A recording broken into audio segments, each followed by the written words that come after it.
as we know, in these tough times that we've been through recently, many small producers, independent, went under, right?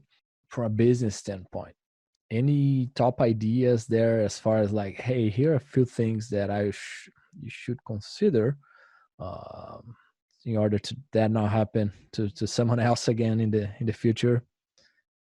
Mm-hmm. Any from a business standpoint? That's a great question. And the reality is that bottom 10% just they are the weak link of the chain. Mm-hmm.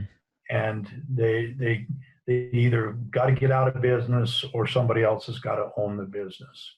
Mm-hmm. And in many cases, there are some people there that are very good producers, but just have too much financial risk and cannot remain competitive. They just can't keep the cash flow going. And so one thing I would really encourage people to do is really do a gut check to say, the assets I have, are they very meaningful? Are they just obsolete? Can they be retrofitted into something that's desirable? And if they are, how do I align myself to reduce my risk so that my family isn't jeopardized when the ebbs and flows of the industry come? Right. It's interesting to see because, for example, what happened now with the, say, restaurants, right, that their revenue went down by 60% or something, which is for most industry that's the craziest time, even for pig production. But with the ups and downs of pig prices over the years, that's a normal year. You know what I mean? At least from ups and downs, it's so volatile, which makes you need a lot of cash and access to capital, I think, just to continue.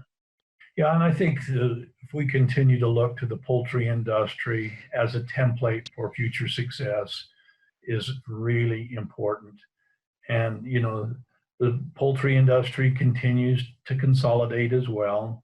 There's better alignment between processing, meat production and distribution and production than what we see in the pork industry.